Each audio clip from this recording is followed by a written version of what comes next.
Last podcast on the left is all about the facts. So when Southern New Hampshire University came on as a sponsor, it was time to do some research. Turns out they offer more than 200 online degree programs, and get this, criminal justice and psychology are some of the most popular. Classes have no set meeting times, and tuition rates are some of the lowest in the U.S. Want to learn even more about SNHU? Visit snhu.edu/last. Insurance isn't one size fits all. That's why drivers have trusted Progressive's Name Your Price tool for years. Just tell Progressive what you want to pay, and they'll show you coverage options that fit your budget. Visit Progressive.com to find a car insurance rate that works for you. Progressive Casualty Insurance Company and Affiliates. Price and coverage match limited by state law. There's no place to escape to. This is the last podcast. On the left. From your grave. That's when the cannibalism started. What was that? Y'all ain't got shit on me today, man. Oh, yeah? Yeah, man, because your purviews ain't a part of my fucking Phaneron, dude. What does that mean? My Phaneron is my own fucking personal universe. Your Phaneron? Right? My Phaneron. It sounds like a nail company for people that don't have nails. But that's because they lost their nails doing how hard they were studying to become initiates in the occult. I don't know how. I don't know. They lost their nails, but they didn't think they were necessary. But I'm going to show you my powers. Okay. Right? Kissel? Yes? What is your favorite item from your childhood? Favorite item from my childhood. Favorite? I want you to sit there. I don't want you to tell me. Oh, I'm not. Tell me. Okay, but I have to think of it now? Visualize it, but say it kind of low. I'm going to pretend like I can't hear it. Say it kind of low so the people at home can hear it. Okay. I'm going to pretend like I can't hear you. The cigarettes we would steal from the store. Okay. So now I'm visualizing my head. I'm visualizing this object. I'm visualizing. So that's me. Honestly, I'm just in a lot of physical pain. I hurt myself kicking the elevator button the other day. I think, Kissel, you might want to check your front right pocket. All right. Holy shit, it's the cigarettes we stole from the store! Yeah, buddy, you just started coming to get me. smoking again, buddy. You're smoking, dude. I fucking did it. You are talented. Actually, too late. I know that you're joking and it's not in your pocket. As a matter of fact, I just put the cancer just directly inside of you. Hellish rebuke! Welcome to the last podcast on the left, everyone. I am Ben, staring at Marcus Parks. Hi. And then we have, I guess, the newly talented Henry Zabrowski. I got that new talent. I found out that I could tie my shoes with my feet, which is actually very difficult because they're supposed to be on now. Yeah. But they're making them shoes thinner and thinner. Those kids in Cambodia are getting really lazy. Well, absolutely. The new technology has saved a lot of children. They're not needed anymore, but by saved, I mean they're dead. No longer have a purpose, but today we do have a purpose, and that purpose is to spread more truth when it comes to the life of Madame Blavatsky. Get out of my Phaneron, dude. So when we last left Helena Petrovna Blavatsky, the year was 1873, and she had just received a letter from one of her masters instructing her to continue her work in America. Or, at least, that's what she claimed. She's like Feifel. Yes, she got that money somehow. Yeah. And if you listen to the people who are a little more skeptical of Blavatsky's claims, HPB hightailed it to America from Russia because she knew that the spiritualist movement, i.e. talking to dead people in seances, was in full swing in the States, and she wanted to take advantage. Most likely, it's a bit of both. Because if a person truly does believe that they are on a mission from the ascended masters to spread the word about the true nature of the universe, they're most likely going to go where people are receptive to that idea. I don't even see why it's a criticism of her to say she went to go where spiritualism was at its peak. Sure. This is her scene. This is where she was supposed to go. It's her purpose. We're going to see in episode 2 that HPB is going to go from setting the fake stage, right? Her burner life, this beginnings that she would kind of manipulate depending on who she met in order for whatever purposes it served, right? She's going to come out of that world into our present day. She's going to become the HPB we know. And what that takes is from someone going from their mythos they've kind of created in their head and then putting on their mythos shoes and going outside their house and making themselves the myth they believe themselves to be. If you come to America and you truly do have the ability to speak with the dead, you're going to hear a lot of Native Americans complaining about treaties being broken and overall genocide. I think you're going to start to really feel their plight. Yeah. And I think that's important for all of us. I couldn't help but notice that you put a roller coaster where my grandmother was buried. Yeah, we did. It's called Batman the Ride. It's pretty cool. Furthermore, America was the place where women with new ideas were making waves. The year before HPB arrived, a medium, free love advocate, and so-called magnetic healer named Victoria Woodhull had become the first woman to run for president. How'd she do? Well, unfortunately, her coalition of spiritualists, communists, and free lovers was not enough to put her over the top. I interviewed Marianne Williamson, and she is my favorite. Yeah, Marianne Williamson's great. And this woman sounds just like her. Oh, yeah. Marianne Williamson should run a store that sells crystals, not be president. Well, Victoria Woodhull actually spent Election Day in jail on obscenity charges after she published graphic details of a famous minister's affair in her newspaper, causing the press to give her the nickname Mrs. Satan. Satan! Satan! Satan! So what are you in for? I showed him my beaver. Oh, you did what? Yeah, I showed him my big beaver. I showed him that big old mean beaver. I didn't know that was a crime. Yeah, it's because the beaver had a gun. I mean, unfortunately, like Victoria Woodhull went back on the whole thing when she got older. She became a hardcore Christian, started speaking out against free love and all of that shit, and even tried saying that other people had written some of the things that she had written concerning promiscuity. That's a fucking sellout. Yes. Yeah, absolutely. So, Blavatsky packed her bags and took a steamer to New York City at the age of 42. I knew you were going to laugh at steamer. I don't know. Did it set sail out of Cleveland? Ah, yes, smells of rotten eggs. There's a new shipment of humans coming on our steamer. Very nice. It's nice to fart your way around. Well, the veiled years were over, and the city was where Madame Blavatsky would truly become the character that we know her as today. All right. The stack of cash that Blavatsky supposedly got in the letter from the master was mostly spent on a first-class ticket, which Blavatsky said she exchanged for 4 steerage tickets to help out a woman and 2 children she found crying on the dock after they were sold fake tickets. That's fun.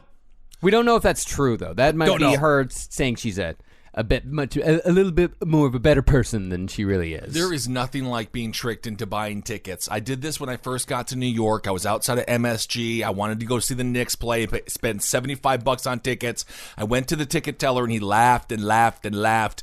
And then he pointed to the door and he said, "These are fake." And I felt so bad. And then I went outside in a huff and I said, "Where is that guy who sold me these tickets?" And he was gone. Yeah, there's not a whole Better Business Bureau for scalpers out there anymore. No. It used to be the mafia. You used to be able to go to the mafia and they would fix your problems. I also have never heard of anyone in first class be like, we need more people on this plane. Most of the time, people with first class tickets hold on to them like treasured diamonds. Some of the meanest people I've ever met in my life in first class. Of course. Oh, did you just humble brag that you've been in first class? I said some of the meanest people I've ever walked by when I was going to my coach seats. He has to go in first class so his body can fit. That's the sad truth. So, when Blavatsky arrived in New York City, she had to find work. And she did what so many of us who come to New York seeking our fortunes do. Blavatsky started hustling. Yay! And did everything from leather work to sewing while she built her reputation as a psychic. I find this to be there's a way, I'm going to hit this again and again. I've been doing a lot of reading about theosophy right? I'm doing a lot of reading into the actual working mechanics of how HPB was teaching people how to read into the occult, right? And it is difficult, and it takes a long time, and you got to do it 7 times, no matter what. No matter what, that's how it goes. You You're got not to get gonna all know the something. angles. Yeah. Yes, you got to read it for seven different ways, which is, if I have to do that with Dude, I'm going to go into a fucking hospital. But when HBB, she kind of like restarts her life. She takes this throwaway past of hers, and then she comes into America because she's 42 at this time period. She comes in, she's a little bit older, which at the time is definitely not a spring chicken for the 1800s. You roll in, and you immediately start hustling, and you take yourself back down to zero. So in a way, I know that she, on one level, she needed cash money, and she went to go into leatherworking, and it was just a job that allowed her to have a job with no experience. Get it? Yes. Well, yeah, she didn't have the general to call. If you need money, you can always call the general. Yo, you're right. I forget about him. I forget that that's an option. But she also, in a way, like, cleans a slate. Now here's HPB. And I'm going to slowly work my way through by making myself a psychic appearances. It's straight up like, I'm just a psychic. That's what I do. To slowly work our way through a bunch of people that have a lot of cash money as well. Well, and she has a lot of life experience, going to Tibet, spending time in Russia, all over South America. Well, if she did all that. Yep. Let's just say she did. Well, if she's got the dropsy, I was looking at a lot of pictures of dropsy earlier, and when your feet start to look like ice cream, it is very difficult to hike. It is difficult, but it can be done. Now, like us here at Last Podcast, Blavatsky depended on word of mouth, talking to acquaintances and neighbors about elementals and unseen powers whenever she could. Egregonians, bro. Hell yeah. Interesting. So this is a case where you want to tell people, what's her angle here? Oh, keep this a secret, knowing that they can't? Do you tell the loudest drunk in the community? How do you, what's the first way of going viral? You are. Ah, wow. Your brain, do you have like a hole, like literally physically in your head that slowly the information is slowly sliding through? It's true. That's exactly how it happens. That's what you got to do. See, that's why I'm creative. Well, you got to tell the local drunks. You got to tell the more sociable housewives. You got to tell the people that are going to go and tell other people. You know, essentially, you're going to find people that are kind of bored and people who do a lot of talking. The Town Drunk just used to be a TV channel. Yeah, do you think, how many subscribers did you get us in the very beginning, just grabbing people's phones and subscribing to us just with your hands? I still do it. Yeah. I still do it. And then they forget they even did it, and then we still get the number. Yeah, bro. The thing was that Blavatsky could also reportedly walk the walk. According to witnesses in those early days, Blavatsky had knowledge of deep personal secrets that belonged to the people she talked to. Secrets known only to them or close family members. There was no way she could have known this shit. Oh, so she just was able to deduce, like Sherlock Holmes, that, like, everyone was doing horrible things behind the scenes? I mean, literally, 1870s, she'd be like, you're a child killer. Whoa! How did she know that? How did she know I left little Billy near the well? I mean, isn't that just what John Edwards does, crossing over John Edwards? Don't you just sort of, like, throw a bunch of stuff? Be like, I look at Marcus and be like, you fucked a cat? I don't know. Is that what you see when you look at Tom? That's what the first thing you thought when you looked at me is, you fucked a cat? I didn't want to say cow because it's possible. I wanted to be humorous. I did neither, sir. I know. He's never done it. He's only made love to almost fully human women. I believe that this is a beginner's ability. Yes, one example, Kissel, is you're correct.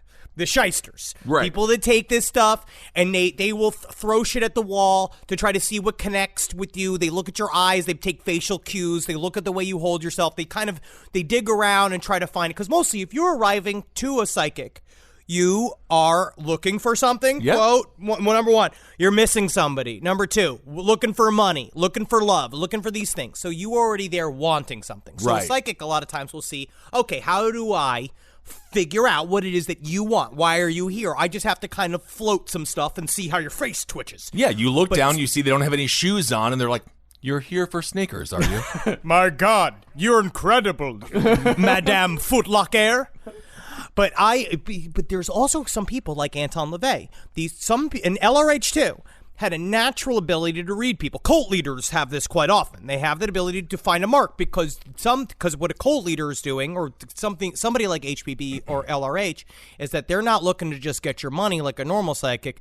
They want your soul. They want your identity. And that's a deeper game. You have to, it's a slower roll, and you really have to figure out what are the juicy secrets you can suss out, especially if you're very good at it. And what's the difference between just being a con man and having magical glamour?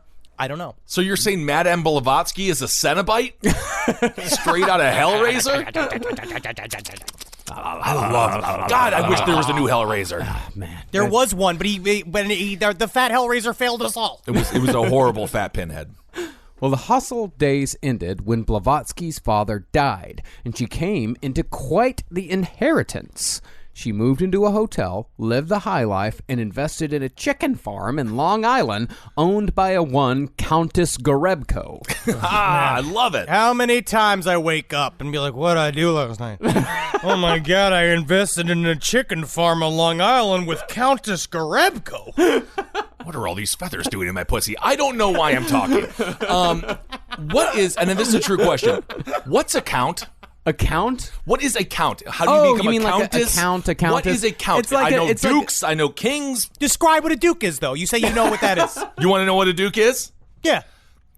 God damn it, Henry. You know I want to talk about Dookie now and poop, but a duke is someone within the royal family that brings the children from the orphanage to the prince. And then the prince tests out the children, and anyone that passes goes to the king.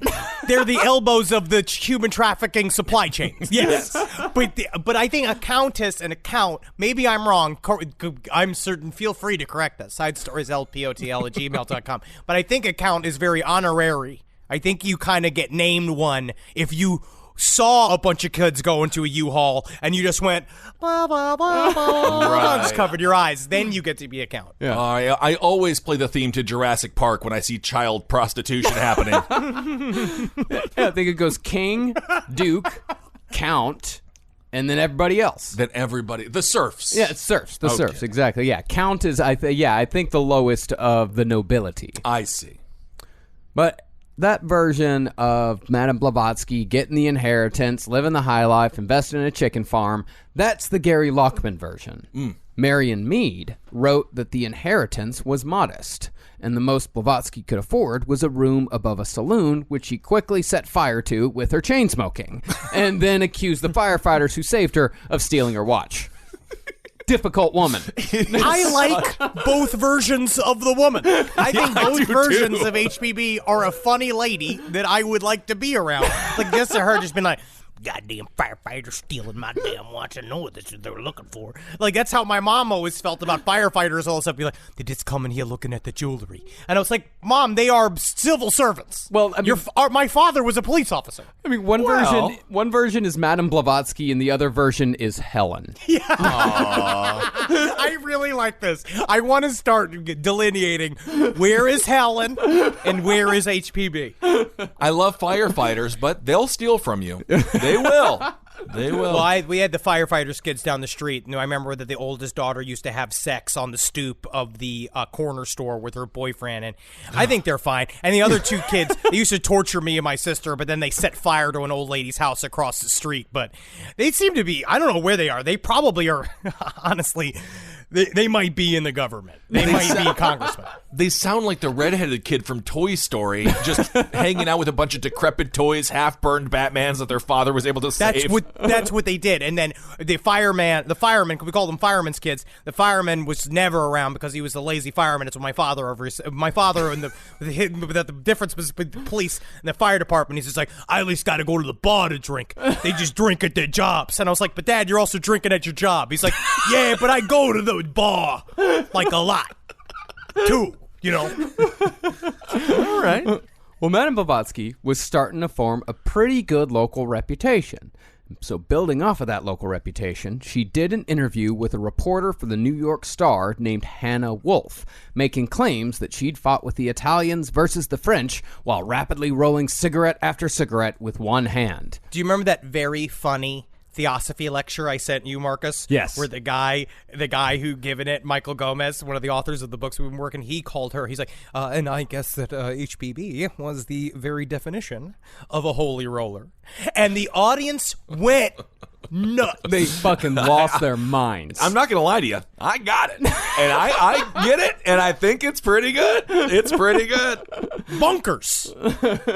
So she's a kick-ass chick here. I mean, obviously in the story, perhaps she made up. She's definitely Marlboro's version of a kick-ass chick. You know what I mean? Like, if just smoking cigarettes makes you very cool, then she's like super, like, tongueless, no jaw cool.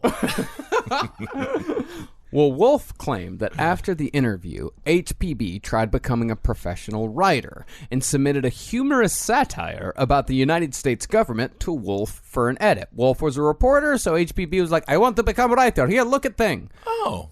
But according to Wolf's sources, Blavatsky's submission was a word-for-word copy of a Russian satire with the words Russia and Tsar crossed out and replaced with United States and President. Oh, I'm going to put on my Ben Kissel, who tended to cheek quite a bit in high school hat. That is not the same, then, is it? Because one is talking about a czar in Russia, and the other is talking about a president in America. So you tell me, teacher, why you gave me the F. But on a subtle, occult way, Kissel, what it does show that, yes, you might call this plagiarism. You might call it stealing content. She might be the Carlos Mencia of the occult movement. But in some way, what it does show is that thematically, it actually echoes the Buddhist principle, the jewel in the lotus, which means I am that I am, and I am in thee, and thou art in me. And the microcosm meets the macrocosm, Kissel, where yes, it might be one sort of satire in another country, but here it's all the same. See, it's all the same. Sure. One mind, one universal mind. Carlos Mencia is probably my favorite Mexican because he's German. Not Mexican. That's a joke. I love my Mexican people. All of them. But my God, yeah.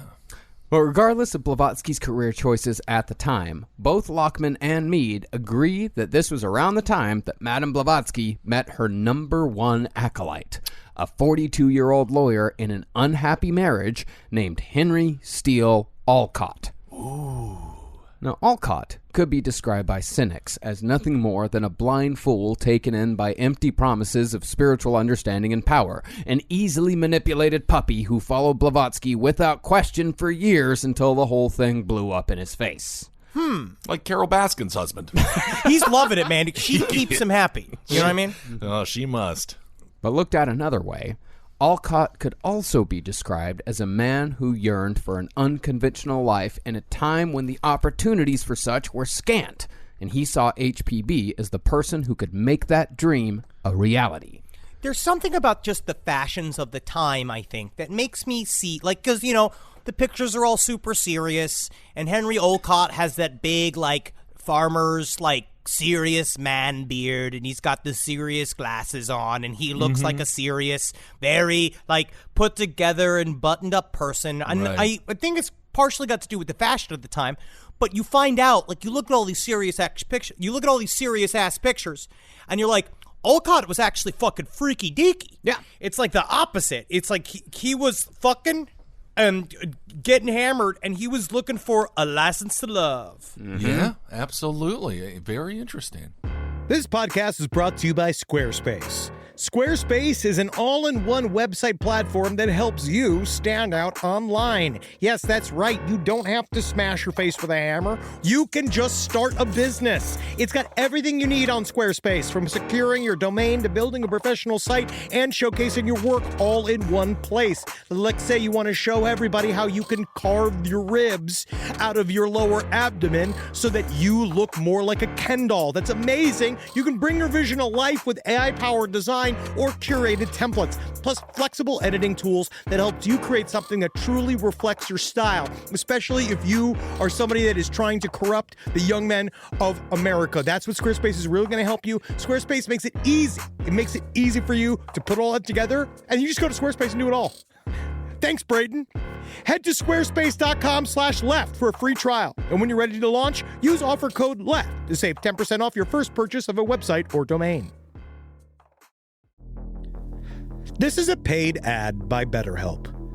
You know, stigma shows up in a lot of different places. I know I had to explain to my handyman about the devil imagery in my home. I had to explain that in our home, El Diablo es bueno.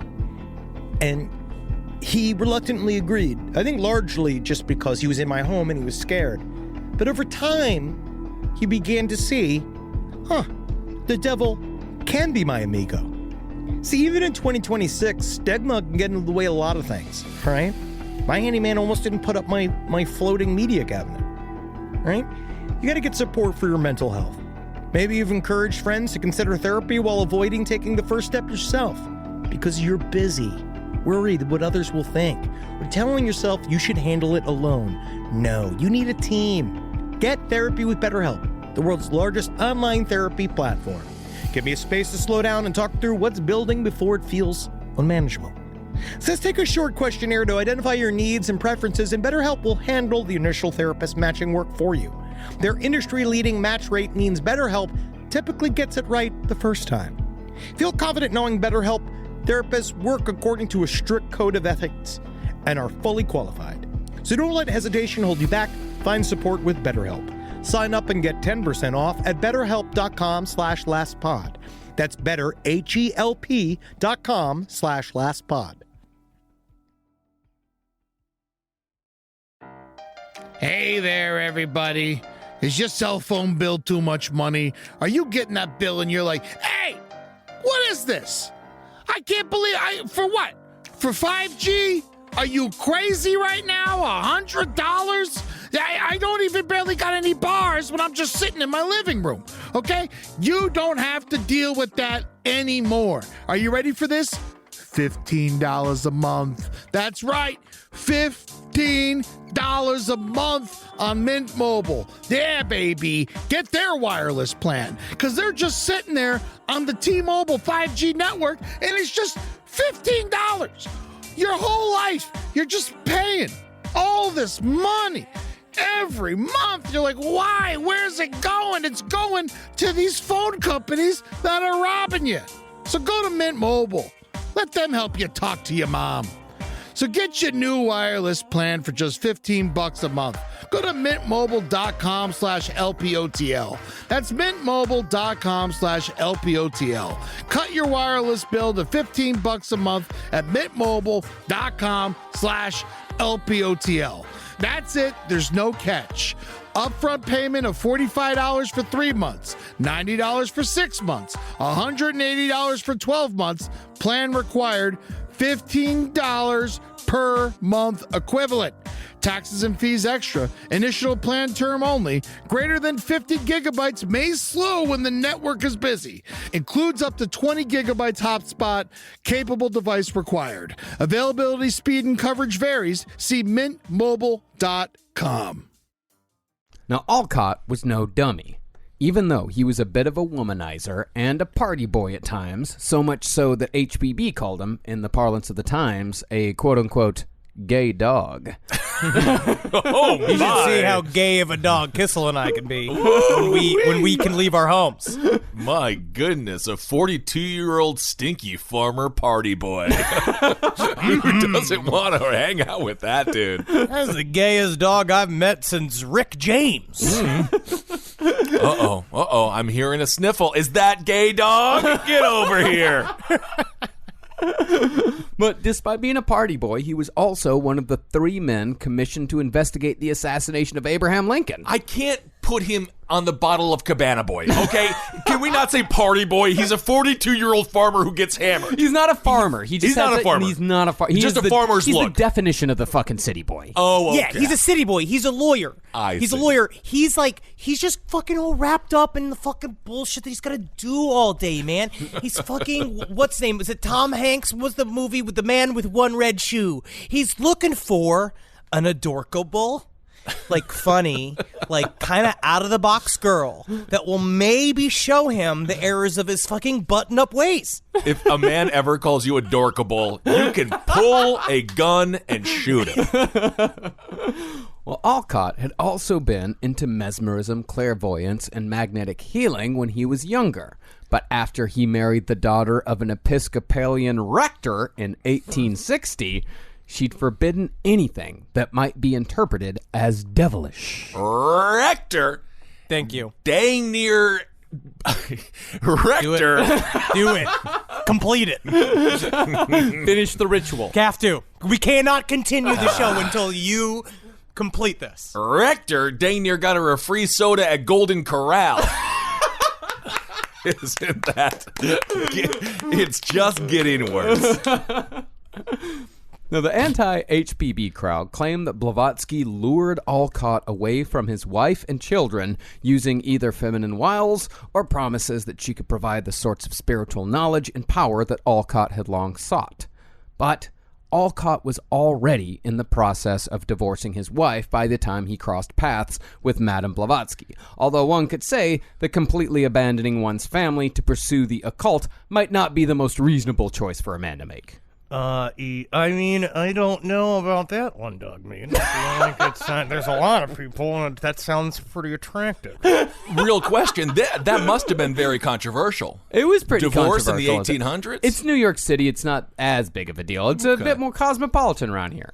But honestly, I'm with Kissel. It is interesting to see how these pockets show up throughout all history, where in the middle of very interesting, conflicted time, especially in America. As we were growing, you know, mixtures of religious movements, very conservative movements, but then also this kind of free love stripe that was also happening.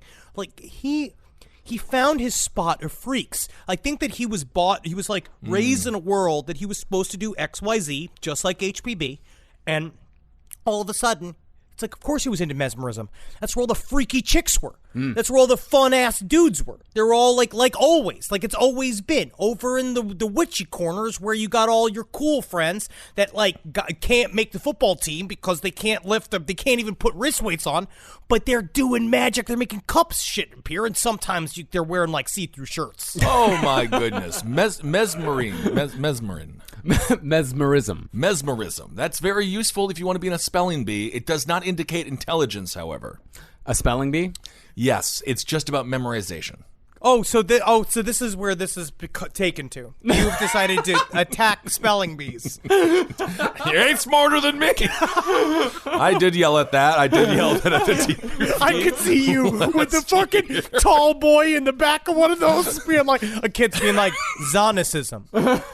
Zonicism. I tremble at the use of a Zonicism that my father does. Okay, X, Z.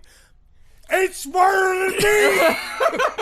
I tell you 9-year-old Indian boy, I'm a CEO of a company. I would prefer if there was more heckling at the spelling bee. It would make it more interesting. Fucking that and air horns. Confetti the guns. One girl in the front row who can open her shirt and show her tits to all the little boys to see if they can still spell. Add some flair to it. That's all we're saying. You guys done talking about tits? Yeah. I thought we were talking about spelling bees. No, Olcott and HPB didn't meet in New York, but rather in the small town of Chittenden, Vermont. I don't know where Chittenden is. It's up there somewhere. It's in Fuckface County. Mm-hmm. I listened to Ed and Lorraine talk about Chittenden, Vermont, and they're meant to be big thing about Chittenden. It's just a speck of a city. And if you go back now, it's still just a speck of a city. Really? It's right by Dingleberry, I think. Well, both of them, Olcott and HPB, have been drawn to Chittenden by stories of the Eddy brothers, who had made headlines by supposedly levitating and physicalizing spirits. They claimed to be able to summon dead men, women, and children who would sing, dance, play music, and even fight duels with swords if prodded in the right direction.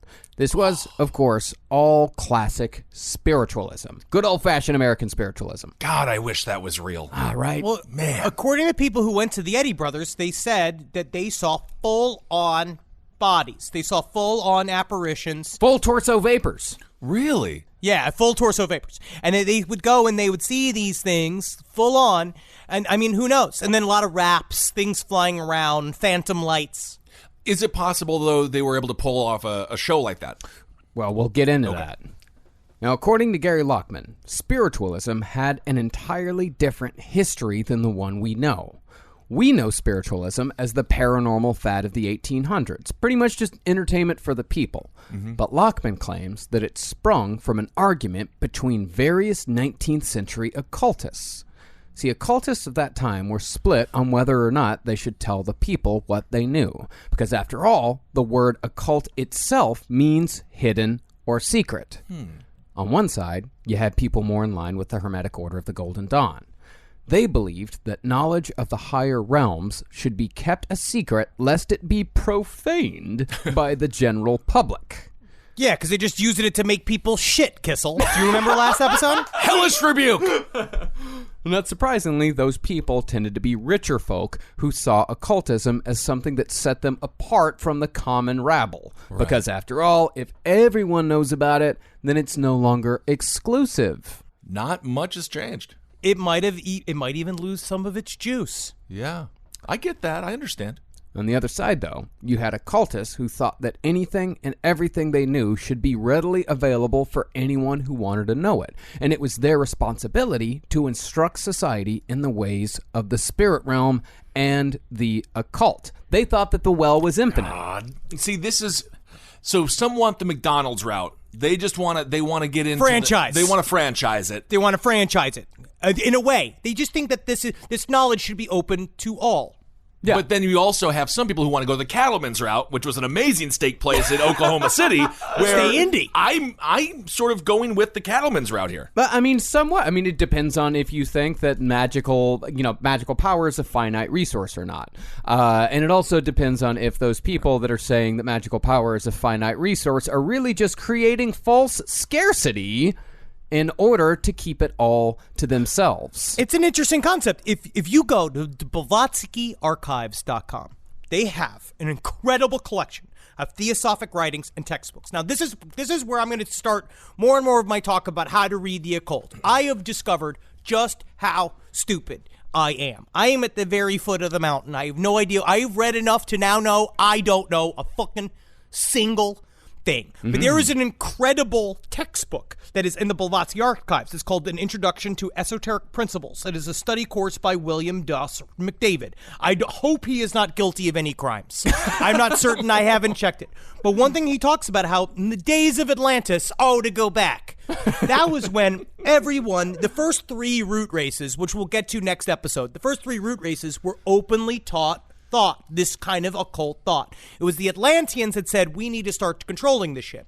What they kind of say is that through time, occultists kind of went their way through higher class people, like nobility. They kind of found their way, people with the secret knowledge, found their ways to insinuate themselves, very similar to David Icke. They found their ways to insinuate themselves in various, what you call the secret schools, which may or may not be real. We're not quite certain if they're real. But there are some people that talk about it. It seemed to be a lot of it was kind of like a little club or game even to begin with. But they believed this right-hand, left-hand path, like, argument about whether or not we should be teaching these things to everyone has been going on forever. And this is kind of what happened to Tibet, which is why she went to Tibet, is that all of the occultists at this period of time sort of like coalesce at the very end in Tibet. And that's where they opened up the last true secret school that Blavatsky went to. Well, I think the secret school, everyone knows how to get there. It's in a train terminal. It's like 18 3/4 or something like that. I'm not sure exactly what they did in Harry Potter. I've heard, I think it's 9 3/4. Yeah, I've heard that. This isn't fucking Harry Potter. This isn't goddamn. That's what they want it to be. They want it to be Harry Potter, and it's not. It's more subtle, and it's actually less useful. And of course, you're the one who's gone to Harry Potter land and realized it's just about getting your dad drunk enough to buy you a super expensive stick. My favorite root race is, of course, Groot. I am Groot. Love that. So they created scarcity, and then that raises the demand, much to like what Funko does. Funko, or I would say a more apt comparison is diamonds. You know, where diamonds are really not all that scarce. There's enough diamonds for everybody, but the diamond industry creates a false scarcity. They make us think that diamonds are actually extremely rare, so that way they can make them much more expensive than they're actually worth. Okay. Yeah. But they also, but they don't know. Neither one of them really, none of these fucking people know, like, the source of magic. They don't know if it's infinite. They don't know if it's finite. But the people that are on more like they would call it the left wing, say that it is infinite. And if we teach everybody, then we will all raise the consciousness of humanity, and we will reach the highest level of consciousness that much faster. Everyone knows the source of magic is beans. Beans. It's the fruit. It's food that makes your body make noises. Am I a radio now? Well, the claim is that these occultists, the ones on the right and the ones on the left, came to a compromise concerning telling the people. An experiment would be performed upon the general public to see how they would react to otherworldly phenomena. Oh my God, this is like what Facebook does. It's just like them, and I can't wait to see Phase 4 when they have the giant Facebook robots that can recognize us on sight and know our sins. Well, the claim is that experiment was spiritualism. That it was actually the occultists of the time were actually behind the spiritualist movement, and this was an experiment to see if the general public could handle it, if they were ready for it just yet. Okay. But this proposes a world where there is a committee. There is a group of people that the secret schools are real, and that's also up for debate. But I think it's fascinating. Yeah. It's a cool fucking idea. Absolutely. From what it seems, HPB passed the test. She surmised that, yes, some of these spiritualists were communicating with something, but she did not believe that they were communicating with the dead as they claimed. As we said last episode, she thought that these manifested spirits that the spiritualists were claiming to contact during seances were not at all dead loved ones and deceased historical figures, as was often claimed. Rather, these were spirits who were merely inhabiting the decaying shells of the dead that had been left behind when the immortal souls previously contained therein had moved on to the higher realms. Did that make sense? That's scary as hell. Yes, it made sense. It's horrifying. This is the way I've come to understand it.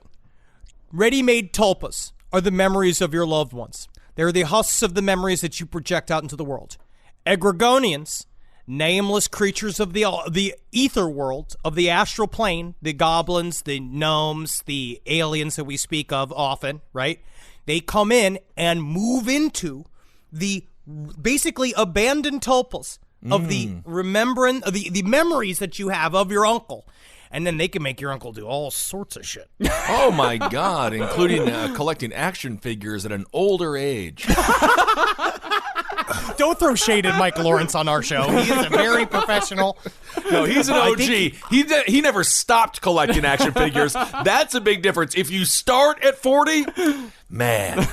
Also, if you want to know more about the Egregonians, read The Hidden Universe by Anthony Peake. So much of this shit is like, I feel like I should have gotten high before the episode just to match how high I was when I read all of this shit to understand it. Well, HPB was actually disgusted by the displays of weeping and rejoicing often seen at these seances. To her, these spirits were the dregs of dead personalities. They were the passions, the thoughts, and the vices that cannot follow a liberated soul after death. It's essentially the negative leavings of a personality. Sounds like the turd in a punch bowl right now. Why would just let these people be moved if they want to be. Try to ruminate on this, Kissel. The body is the rind of the fruit. Mm-hmm. You call me gay? You call me gay? No, I'll ruminate on that for a while. However, these beliefs were most likely a riff on the already existing theories of novelist Edward Bulwer Lytton, who said close to the same thing concerning spiritualist phenomena. Now, of course, you could claim that this is a ripoff, but this is exactly how occultism works, at least as far as I can tell. One theory builds on another, which builds on another, and before you know it, you got a whole new way of thinking. Going into the world of comic books for just a moment, specifically the Invisibles. Always, because it's anytime we talk about magic, got to come back to the Invisibles, because the Invisibles is the most modern example of a successful magical ritual. And it's the easiest comic book to draw. How many times have I done that joke when he mentions the Invisibles? You are rushing it today. Well, the Invisibles is in itself a gigantic magical ritual highly steeped in the occult. It's a pastiche of hundreds of different occult sources and existing fictional narratives all put together to form something that was entirely new. It's 21st century occult thinking and occult working. Concerning Blavatsky's influences, though, it's quite possible that Edward Bulwer Lytton was one of Blavatsky's so-called masters, if you subscribe to the theory that master was merely a name Blavatsky gave to men who showed her respect in the occult world. Also was her source, and one of her sources, one of these people. So what she did was, being a storyteller, HPB would meet these real occult masters, or called people that believe that have become people in the same world as her, with the same level of interest and the same amount of resources. And she would go and basically borrow their personality and say, you're now a cast of one of my characters. You've become one of my masters. And I bet you Edward Bulwer Lytton actually loved that kind of shit, because then you get to be part of the mystery. So he would help foster it. I'm happy she went with the word master, not daddy, because that would have been weird. There's a whole podcast about it, and it's doing very well. And make no mistake about it, people like Bulwer Lytton were everywhere in the 19th century.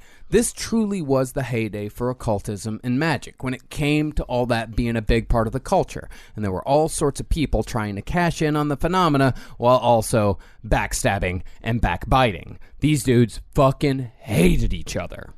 But why was it that the masters, the thinking people, the philosophers, always just seem to happen to be super rich, right? They always seem to be able to do that. And then the spiritualists kind of, a lot of times it seemed to me in my mind, come from more working class backgrounds, where they see that they are trying to jump on my sister can make her knuckles crack real loud, and the farm is not doing good, and we got to do this before father beats us all to death.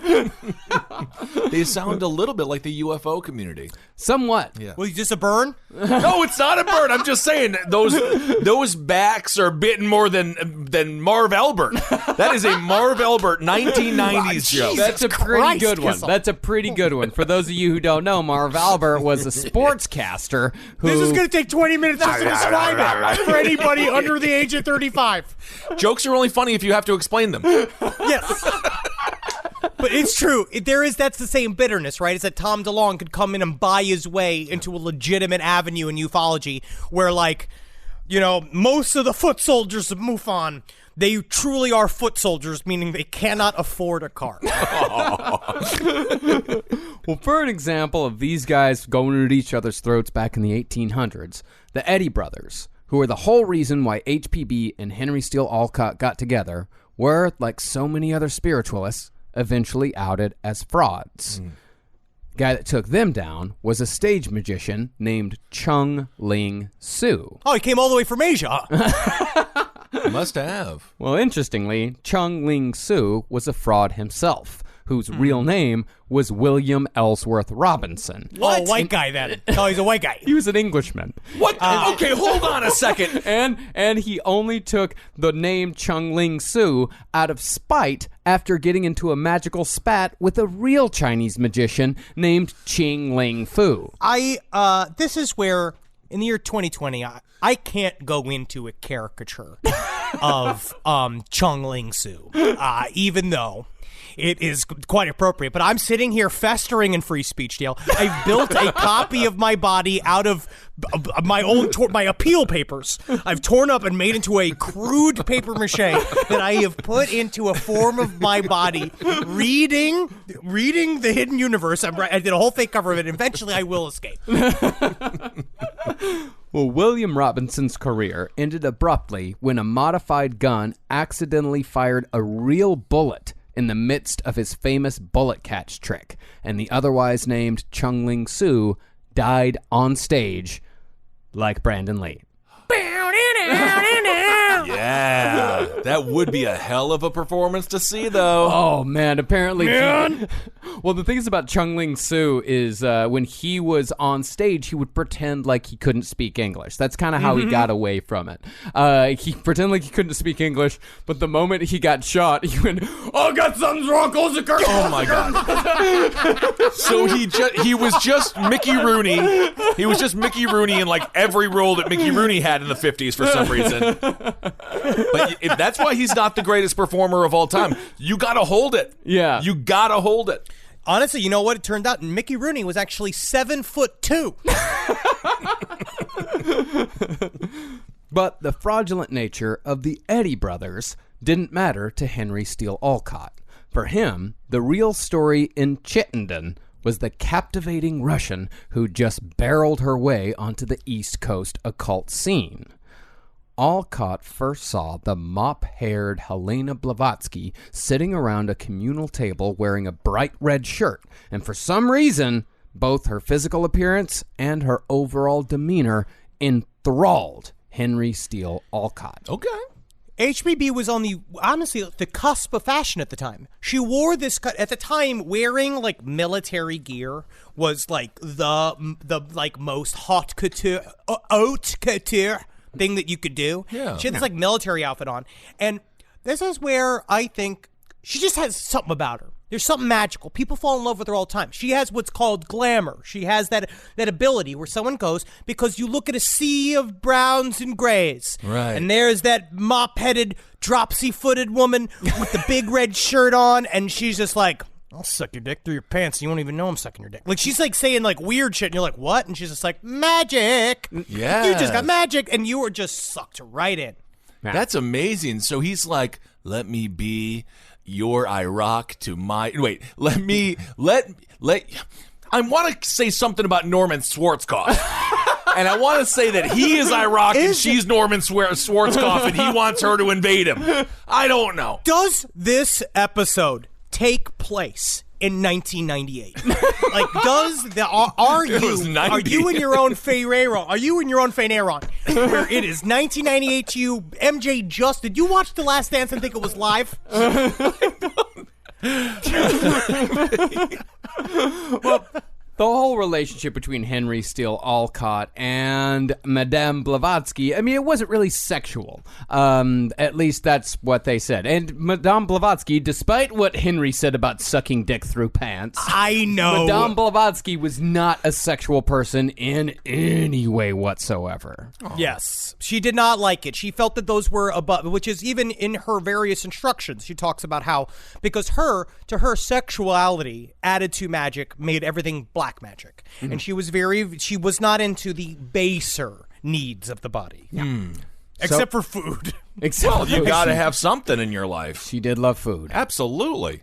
So, based on her opinions about tulpas and her overwhelming presence of character at the Eddy farm, Olcott wrote a glowing piece about the Eddys featuring HPB for the New York Daily Graphic. And from then on, he and Blavatsky were close friends, or as HPB called them, chums. Cool. Aww. In fact, within a week, the two already had nicknames for each other. Real cute ones, too. To HPB, Olcott was Maloney. While Olcott Maloney? Maloney. What was he? No Maloney over there? Was he in the police academy causing a bunch of chaos? What's going on? It is weird because also in my mind now I just see Henry Olcott as Steve Guttenberg cast in the film. I think that was Mahoney, but close enough. And Olcott referred to the Madame as either Jack or Old Horse. I like Jack better for some reason. When you call me old horse, it kind of makes me feel bad.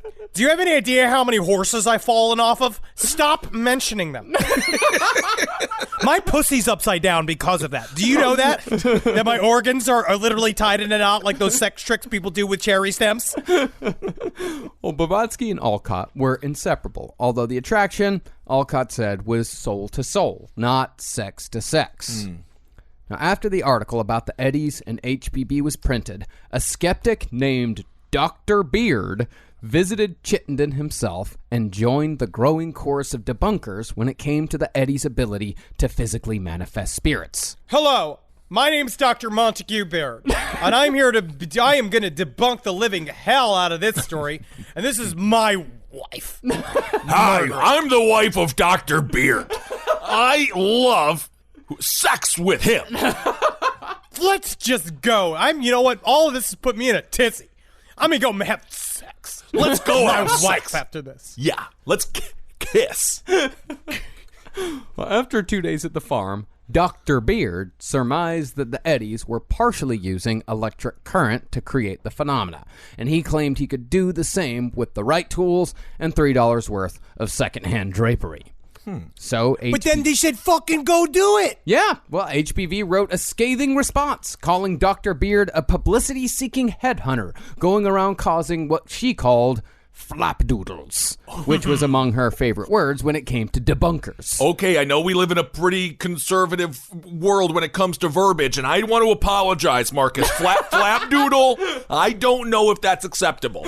I bet you right now we got a couple of flapdoodles listening to this episode. Whoa, going, buddy! Is it magic? There's no magic in the world. Wow. You're a bunch of... And I'm going to use the other term that I learned from Natalie called muggles. I think Whoa! that means they're people. Wow, we go there. Did you say that? I did. Bunch of child raping flapdoodles.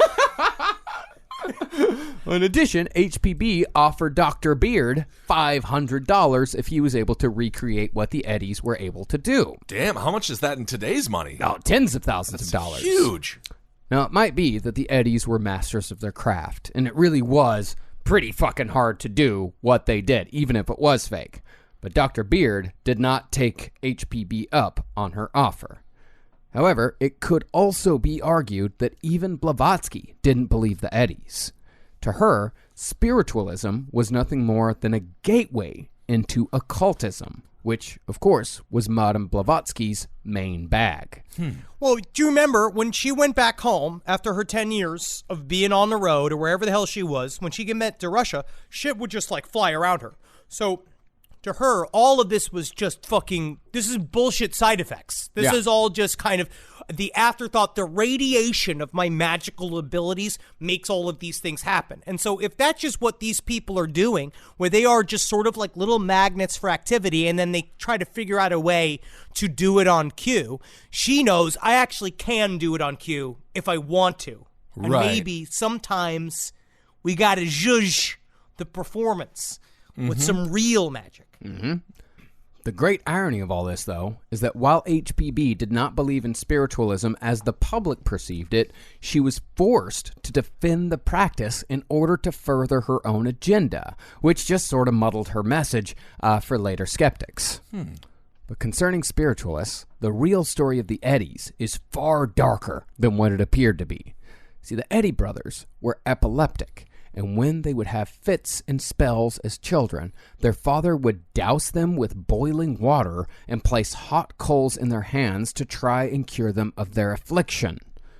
But when the infamous spiritualist frauds known as the Fox Sisters started making bank in New York, the elder Eddy turned the brothers into a sideshow, touring them bound and gagged and nailed in suffocating boxes, pricking them with needles and wires to give the appearance of paranormal phenomenon. Now do you feel bad for Michael Jackson? Yeah, I do. That sounds horrible. That's very sad for these poor kids. But did it work? Yeah, it did. It did work. It did work. That's what I'm saying. Yeah. But on the other hand, they're also... been- but it's not. This is not like to the level of like the Cardiff Giant. They weren't making tens of thousands of dollars in their time. I mean, they're making like $20 here, $10 there. Right. They're doing spots. They're doing spots. Yeah. Okay. But perhaps it was this fantastically fucked up childhood that gave the Eddies the haunted look in their eyes that was necessary to become successful spiritualists. It's coming to be Father's Day, kids, and I would just like a fucking thank you. Yes, I understand. I poked you with needles, put you in a box, and made you a sideshow freak. But say it now. Thank you. Thank you. Regardless of their origin, though, it was the coverage of the Eddies that put Madame Blavatsky on the map. After her feud with Dr. Beard, she did an interview with the editor of the New York Daily Graphic, in which she claimed that her husband, Nikifor Blavatsky, was 74 when they got married, while she claimed to be just 16 at the time of their union. It was not quite that. It was like he was about in his early 40s. She was, I think, 18 somewhere. Yeah, but the other one is a better story. Yeah, it's a lie. But it shows that Blavatsky was a fast study in the ways of PR. See, the life story she gave in this interview was described as a frustrating mix of exaggeration, tall tale, and spiritual seriousness. But that made for an entertaining read that caught people's attention, particularly those with a curious mind concerning the occult.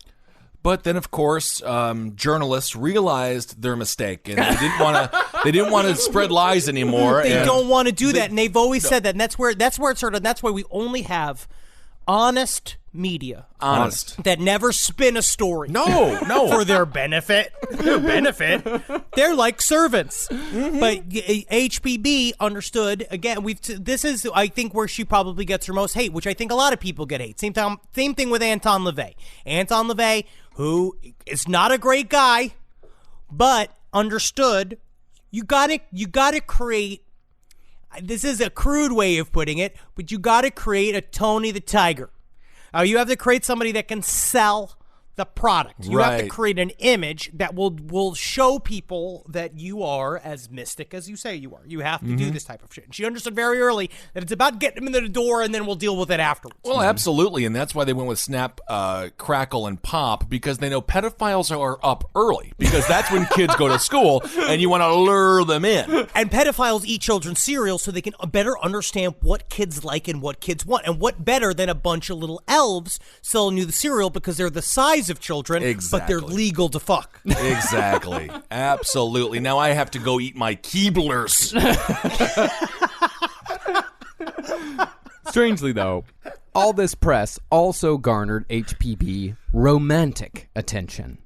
A man from the country of Georgia, not the state, the country, cool. Over near Russia. Sure. His name was Michael C. Bettinelli, and he read these articles and wrote to Henry Steele Olcott, asking if a meeting with HPB could be arranged, because Bettinelli had apparently fallen in love. Yep. Just through the media? Just the press? reading the articles, yeah. She's just a fucking firecracker, man. There's Cool. something about her. People love that magical lilt in her eye. You think, because maybe in some way you think, this liberated woman. I bet she's a fucking tiger in the sack. I bet she's going to show me all the secrets of the world. And then she's just like, no. Right. I am mad at my own uterus. Maybe she had a rule, no sex if she's smoking. She's always smoking. Now, Olcott did get the two of them together after Bettinelli had traveled all the way from Georgia, but HPB snubbed him. She snubbed him? Snubbed him straight off. But Bettinelli continued the pursuit, wouldn't take no for an answer, and HPB agreed to marry him only after Bettinelli threatened to kill himself if she didn't. I need you, Helen. Can you imagine screaming that at any point? I've never met a Helen where I would feel like that, where I'd go, Helen, I can't live without your body. She said that she would marry him if and only if they would never, ever have sex, to the point where they may as well pretend like sex didn't even exist. Of course, yeah, definitely, yeah. He thought he could eventually wear her down. But when Bettinelli couldn't keep his passions in check, divorce proceedings were soon put in motion. Yeah, she told him the deal, it sounds like. Yeah. And you know the old-fashioned, what it means, couldn't keep his passions in check, is that he did the old dowsing rod in the morning. You know what I mean? Where you just wake up and just lightly, you brush the morning wood close to the leg and go like, Are you enticed? Later, Blavatsky would claim that the whole thing had been the work of a black wizard, a beast or a devil that had taken possession of her body. She said she blacked out one day, and when she awoke weeks later, she found herself living with a handsome Armenian who treated her as if she were his wife. This is where she's like Lindsay Lohan. Yeah, Where she just bit. blacks out and wakes up next to a very rich Armenian man on a boat. Yeah, I've always been Team Lindsay. I think she's kind of fun. And even though Bettinelli was all in when it came to Blavatsky's powers, her only real acolyte at this time was Henry Olcott. After leaving Bettinelli, Blavatsky moved in with Olcott at 23 Irving Place, just across the street from where Irving Plaza is kidding. today. Of course, I know that area very well. There, in Olcott's post-divorce abode, HPB instructed him in the ways of the masters, explaining that the source of her abilities were connected to the ancient elementals, and if he was willing to make the necessary sacrifices, he could control these elementals as well. Egregonians, y'all. It's an Egregonian fucking problem, dude. Wow, and today's sacrifice is... Get me a bunch of mac and cheese from... what's that mac and cheese place? I love that. That's one. probably closed. That's so sad. I love that little place. But HPB, this is where it really begins. This is her, because now she's got Olcott, her number one student, who is ready and willing. She is slowly but surely becoming the teacher that she always kind of envisioned she would be. She will be the master to Olcott. According to Blavatsky, controlling the elementals meant celibacy, sobriety, and vegetarianism. Even though Blavatsky herself could never quite give up on animal products. Remember, she subsisted mostly on a diet of fried eggs floating in butter. She's living like Dan Aykroyd in Nothing But Trouble, and then this guy's got to eat a bunch of kale? He's got to eat a bunch of kale. He's got to walk the walk. Meanwhile, she gets to live like just sticking the fucking this big floppy eggs. Is there anything better than a summer evening outdoors? Enjoy your space to the fullest with new greenery from Fast Growing Trees. I love a big, thick bush. Fast Growing Trees is America's largest, most trusted online nursery, and they can send me a big, thick bush any time of the day. It arrives at work. It arrives at my car. I can pinpoint on a Google map where it is. Send me a big, thick, brown bush. And they send it immediately when they have it, because sometimes the shaver comes to town. I remember one time I ordered a cherry wood tree from Fast Growing Trees, and my God, I couldn't cut it down no matter what my father told me to do. I had to lie to him about it, and next thing you know, I became the first president of the United States of America. And even you can become the first president of the United States of America with Fast Growing Trees. Right now, get up to half off select summer planting essentials, plus get an additional 20% off your first purchase with code LEFT at checkout. That's an additional 20% off at fastgrowingtrees.com with code LEFT at checkout. Offer is valid for a limited time only. Terms and conditions apply. All right, I know what you're thinking. I like to go banking, but I don't want to give to these big old banks all the time that cater to the 1%. Well, go ahead and get yourself hooked up with Chime. It's banking built for you, not just those rich jerks. And they got thousands of fee-free ATMs because why pay to get your own money? Chime is working for you, man. You get your Chime card, you're going to get travel perks, you're going to get into airport lounges, you're going to get those chicken thighs. You know, every time I go to an airport lounge, I get chicken thighs. And you know what I say whenever I see a plate of chicken thighs? Give me more. Chime's going to get you those chicken thighs in these lounges, all right? Sure, they could serve other types of meat, but why would you when chicken thighs are so delicious? Chime is not just smarter banking, it's the most rewarding way to bank. Join the millions who are already banking fee-free today. head to chime.com/left. That's chime.com/left. It only takes a few minutes to sign up. Chime is a fintech, not a bank. Banking services for Chime Card provided by Chime's bank partners. Optional products and services may have fees or charges. Stated cashback for Chime Prime only. No minimum balance required. Checking account ranking based on JD Power Survey published October 20th, 2025. For more information on travel perks, go to chime.com/disclosures. It's obvious we love true crime, but it does make us feel a little paranoid about what's out there, as it should. And that's why it's so important to get a home security system that gives you peace of mind. With SimpliSafe, you can stop crimes before they even start using their AI-powered cameras to identify threats on your property and alert US-based live agents to take action. Like arriving in a helicopter in the night, coming down from the helicopter, zipping down and breaking through the windows with their big axes, and going through the house, ripping through the walls, finding the criminals. It's easy to do. SimpliSafe has been a game changer for us. And the best part, there's no long-term contract. We've used it since the very early days of SimpliSafe here at LPN, and it keeps us safe, doesn't it?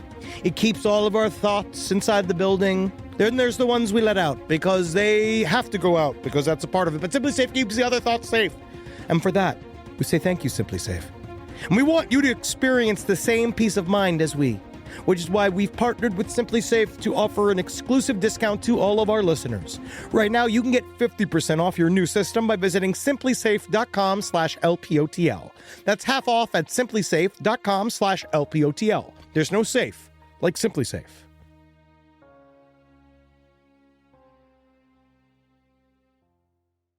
But after a while, Blavatsky was no longer contented with just one student.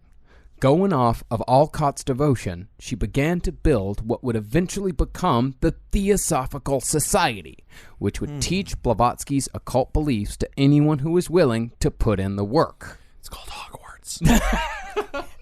It's not called Hogwarts. Now, the Theosophical Society was, like most things occult, an amalgamation of a whole slew of existing ideas. One part came from an anonymously written book called Ghostland, which was all about a secret occult society. That sounds... Have you read that at all? I haven't read it, no. I have not read cool. Ghostland, but there are other things that are very similar to it that talk about it. They talk about in the most occult way possible, a fictionalized story about a thing that might have been real. Mm-hmm. According to the book, this society used various techniques such as mesmerism, magnetism, and most effectively, nitrous oxide to induce spiritual states of consciousness. Cool. Which has been around since the beginning of time. There's a look a little bit into the Eleusinian mysteries, which was what they call the Greek mystery schools, which they don't know if they believe it or not. And they worked on a central mythos, right? A story, an allegory that they would tell that would be all about hidden knowledge. They basically told Demeter's story of Persephone, where Demeter, she had a daughter in Persephone, and Persephone went and basically was going through a field of flowers and got sucked into the colorless world of Hades. And it's about the allure between the two. It's about the live, burgeoning cycle of life mixed with the death cycle. It means many different things. But a lot of times what they would do is it was a bunch of smart/rich people, a part of the Greek upper societies, and they'd fucking huff shit from the ground. They would go and fucking huff up all the fucking weird chemicals, like weird sulfur and shit, and then trip balls and come up with stuff together. Damn. Yeah. And of course, your other daughter, Sephora, did the first ever makeup test. She was a makeup performer, which is great. I love that. Well, I mean, this was supposedly just one of a number of secret societies that went even further back beyond Greece. It went back to ancient Egypt, and it was supposedly composed of high-ranking nobility. These people studied the Kabbalah, they studied philosophical occultism, and they studied practical magic, all to physically manifest spiritual entities and achieve altered states of consciousness. Cool. HPB was also influenced by the Hermetic Brotherhood of Luxor, which taught what they called an occult correspondence course. They invented Zoom teaching. And the course was run by an early proponent of sex magic named Paschal Randolph, but unfortunately, Randolph shot himself in the head in 1875. The Hermetic Brotherhood of Luxor has an interesting past, too, because it was entirely made up for a while. It was put into a dictionary of the occult as first as some, Hermetic Order of Luxor, and then the Brotherhood of Luxor, both of which were just fucking made up. At some point during her studies, HPB was asked about the Hermetic Brotherhood of Luxor, and she was like, yeah, that's real. I know those guys. Yeah, they're figuring out shit, right? She pretended like they were real. Meanwhile, in life, a group of dudes got together and created a real version of the Hermetic Brotherhood of Luxor, which came independent of her thought. So then you wonder, who got the idea first, and what is that magic? I don't know. Well, it seems like it is to me. Yeah. But this idea of a cult for the masses, combined with the secret societies of Ghostland and the ideas of Edward Bulwer Lytton concerning what spiritualism really was, helped form the basis of the Theosophical Society. The only thing they needed to do was drum up a little interest. So Olcott released a collection of articles, mostly about HPB, called People from the Other World.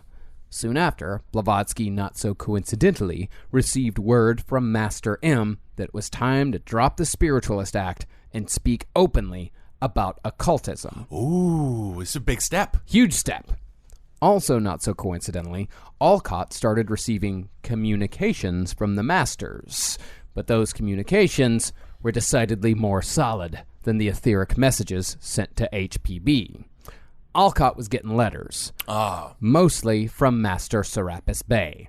And if you're getting a little confused as to which master is which, just know for the purposes of listening, they're all pretty interchangeable, except for the main guy, Koot Humi. Yeah, they may not even be real. Mm-hmm. But they're as real as all y'all, real as you want to be, bro. Yeah. Mm-hmm. Now, the overall message of the letters from the Masters to Henry Olcott points towards the possibility that maybe, just maybe, it was Blavatsky herself who was either writing or dictating these messages that were supposed to have come from the Ascendant. It was all the crumbs in the... It was the crumbs and the butter slick, the butter patches on each one of them. But he used to get, I found a couple of these letters. I started looking through them. These things are thick. Yeah. Cool. They're thick. So if it was her, it took a lot of time. Yeah. The headline of these letters was that Olcott should have courage, be hopeful, and above all, be patient with HPB, and do everything he could to help her in her mission to bring occultism to the masses. Oh, yeah, she wrote that. But these letters were also sometimes just straight-up practical commands. How you get shit done, man. This is how she made a physical form of Siri. Help Blavatsky get a divorce. Borrow money from your ex-wife's parents to finance the mission. Maybe think about a partnership with Blavatsky's ex-husband, if he has any money left. And he'd read these letters out loud, and then, you have HBB going like, that's a great idea. We should do that. Wow. Interesting. What a coincidence. Now, the first society that HPB and Olcott tried to start, the Miracle Club, didn't really amount to much. They were supposed to hold private seances to investigate psychic phenomena, but mostly they just ended up arguing with their medium over payment. They actually tried telling we're paying you an experience. Hey, man, got to. That's how all business started. Do you remember? I think we even said that to Travis at some point. I'm pretty sure at the very beginning, we're like, Travis, no, you're going to see spending so much time around all these fonts of creative energy is going to make you not just a better employee, but a better person. I don't know if we were able to do that with Travis. I think he demanded money immediately upon meeting us. No, he's smart. Back in the day when Travis came on, it was just me and him, and he got $100 a week and free burritos. Hell yeah, bro. And that was, of course, in 1911, which was a great year for the railroads. No, it's honestly what Vice does. Yeah. It's how Vice pays you. Well, HPB and Olcott's Miracle Club only lasted a few weeks. But soon after, Olcott and HPB had a moment of clarity at a lecture about the lost science and wisdom of the ancient Greeks and Egyptians. They had attended this lecture with a new chum named William Judge, and the subject of the lecture was the adepts who had designed the Great Pyramids using carefully guarded occult wisdom. The concept of ancient aliens and occult wisdom when it came to the pyramids, this shit is nothing new. This is 150 years old. Oh, okay. But they actually were closer to some version of the truth at the time, which like now we know that the pyramids were actually built by artisans and architects quite a bit. And so they knew at the very beginnings that the people that built these giant structures were what they call adepts. They had natural paranormal ability.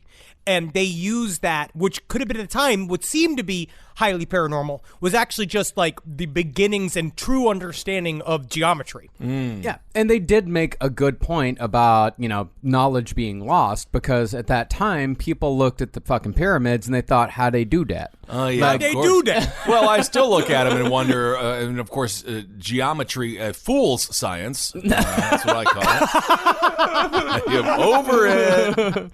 Over it. Over it.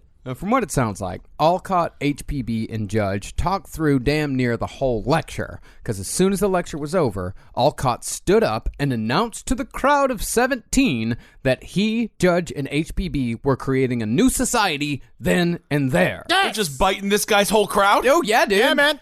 We saw immediately being like, these guys are fucking suckers. I got the talent.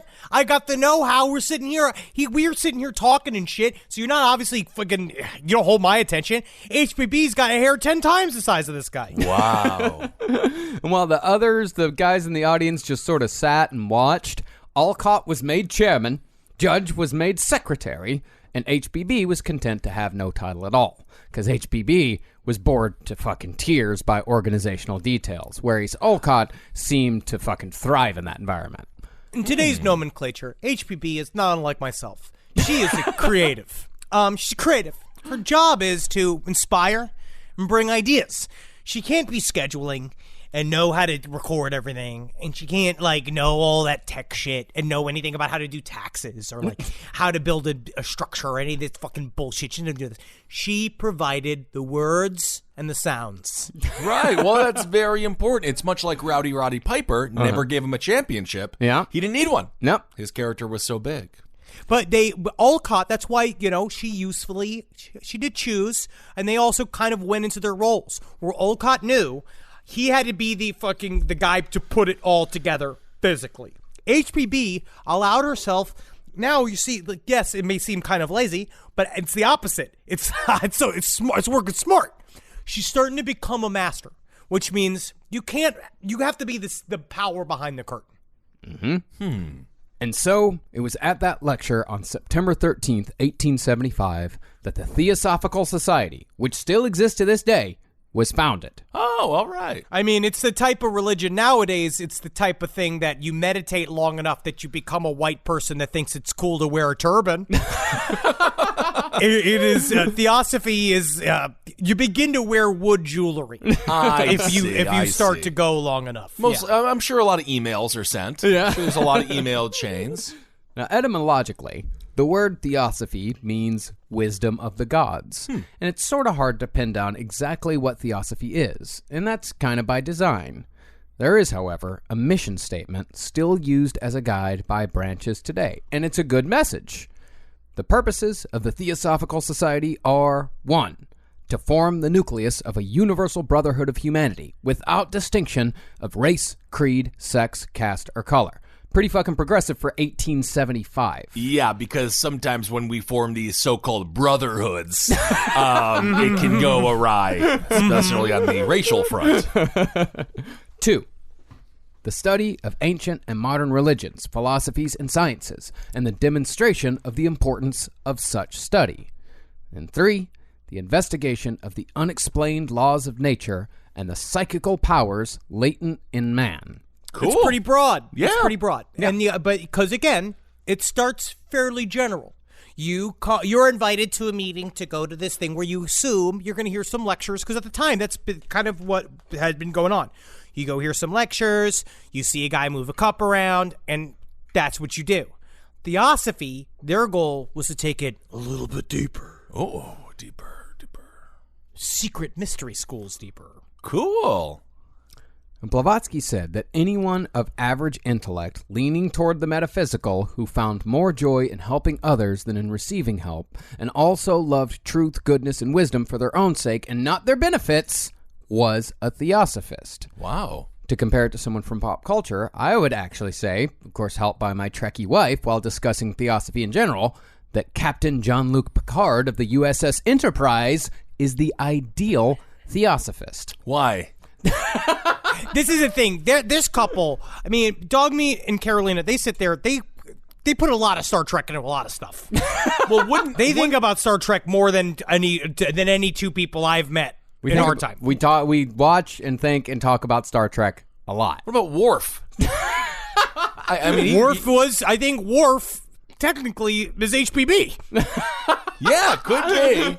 And then Whoopi's character, she brought people together at the bar. Well, I was talking to her about theosophy, specifically Principle 1, and she was like, so Starfleet. You know, it's just Starfleet. You know, it's where humanity is in the 24th century. You know, so that's fucking Jean-Luc Picard. Number 2, you know, the study of ancient and modern religions. Jean-Luc Picard was a well-known archaeologist and was very interested in the philosophies and science of all cultures, and of course, the investigation of the unexplained laws of nature. Curiosity is Jean-Luc Picard's number 1 defining feature. He could barely hold up his phaser. What are you talking about? I could not see him holding a hammer. What are you talking about? Did you never watch TNG? Oh, no, I did. I had the toys. You don't know what you're talking about. Oh, I cannot allow you to do this to our show. What's going to happen if you attack Jean-Luc Picard directly? We're going to never hear the end of it, ever. I think he's fine. Well, of course, theosophy is quite a bit more complicated once you get into the reading, as Henry in particular has found out over the last few weeks. Well, let's talk about it for a hot second, right? Mm-hmm. Theosophy is a little different than just a general like belief. It starts as sort of like a general metaphysical group, right? Where yes, the main ingredient you need is to be as curious as a little cat, right? Yes, and that really, it does help. You're supposed to want to answer questions, because the idea is that if you're a true seeker of knowledge, you are sick of how shallow the information it is that you get. But HBB would say forever how she was so sick of all of her people because she would call them abominably literal. Right? This idea that they are constantly saying, we'll prove it. Show me what you're talking about. What the theosophy movement was, in my mind, was that HBB decided to finally become a teacher in a secret school. She viewed it, whether it was fake or not. She collected a series of masters, had read the lore of secret schools. She felt that she had internalized it. And now she saw an opportunity to do it for herself. And the way, as soon as you get into theosophy, the one thing, she wrote a book, what I didn't realize, I tried to read The Secret Doctrine. It's incredibly difficult. We're going to get into a little bit more next episode. I tried to read it. It's incredibly difficult. But you didn't realize that you had to read an instruction booklet that she wrote first called Esoteric Instructions. And she wrote that she had a smaller group after Secret Doctrine came out, and she was like, all right, now I'm going to teach you how to read it in the probable way. Because people really came to the Theosophical Society first saying, like, I want to learn how to astral project. I want to learn how to throw fucking cups around. I want to do all this shit that everybody else does. And she's like, yeah. But the first thing you have to understand is you have to, quote unquote, know thyself. That's like the first thing that she talked about, which is an occult principle that has been talked about again and again. But what the hell does it mean, Kissel? When do I get to throw the cups around? Listen, you got to do the homework first. But what she wants, this is like such a bummer first day of school. Like I was here, man. I was like, I thought it was gonna be fun. But listen to how rad this is. All right. So one thing she tried to do. So in the Esoteric Instructions, she did it for a perfect example of how we teach things allegorically, and that is how you're going to hear a story, and then it means something else, and it means something far more boring than the story. But you got to understand both in order to be able to move cups around, Kissel. You have to understand both. The story was a fake story, or was it a real story? I just need you to just sit and listen. All right, so here's an example of what she wrote. This is one of the central things that she tried to explain. What the know thyself means: getting to know the Supreme Buddha, or what she calls essentially the Christ energy inside. That same line, right? Because the idea is that Christ, who, if he was real, he was a part of like a series of secret teachers, right? That knew himself first, and that's the only way. Because we're a microcosm. The human body is a microcosm for the entire universe. As above, so below. When do I get to throw the cup Just around? listen to the first story. You are my tallest student, and that's why I know you're going to need the most teaching to build the teaching up from your clotted ankles up to your red-headed dome. So here is a reading from the Esoteric Instructions. The Supreme Buddha, or Amitabha, caused, they say, at the hour of the creation of man, a rosy ray of light to issue from the right eye. The ray emitted a sound, Padmapani Bodhisattva. Then the deity allowed to stream forth from his left eye a blue ray of light, which, becoming incarnate in the two virgins Dolma, acquired the power to enlighten the mind of living beings. Amitabha then called the combination, which forthwith took up its abode in man. Om Mani Padme Hum. I am the jewel in the lotus, and in it I will remain. Then Padmapani, the one in the lotus, vowed never to cease working until he had made humanity feel his presence in itself and had thus saved it from the misery of rebirth. He vowed to perform the feat before the end. His head should split into numberless fragments. The kalpa closed, but humanity felt him not within its cold, evil heart. Then Padmapani's head split and was shattered into 1,000 fragments. Moved with compassion, the deity reformed the pieces into 10 heads, 3 white and 7 of various colors. And since that day, man has become a perfect number, or 10. Now, what does it mean? I was just wondering, are these credits transferable? Because my dad told me I should go to Stanford, but this will transfer, right? I'm going to transmute your penis into a jar. And I'm going to float it. Yeah. But this story is actually about how important colors and numbers are to the occult. Yeah. So where are the cups? Are they anywhere? But it's cool. All right, I get it. Well, the things about HPB and the Theosophical Society is that what she's essentially working with here is the idea of DIY, because she was not allowed into any of these other fucking occult societies because she was a woman. And when she wasn't allowed into these occult societies, she said, fuck you, I'm going to do my own thing. I'm going to do it myself. And she did it. Cool.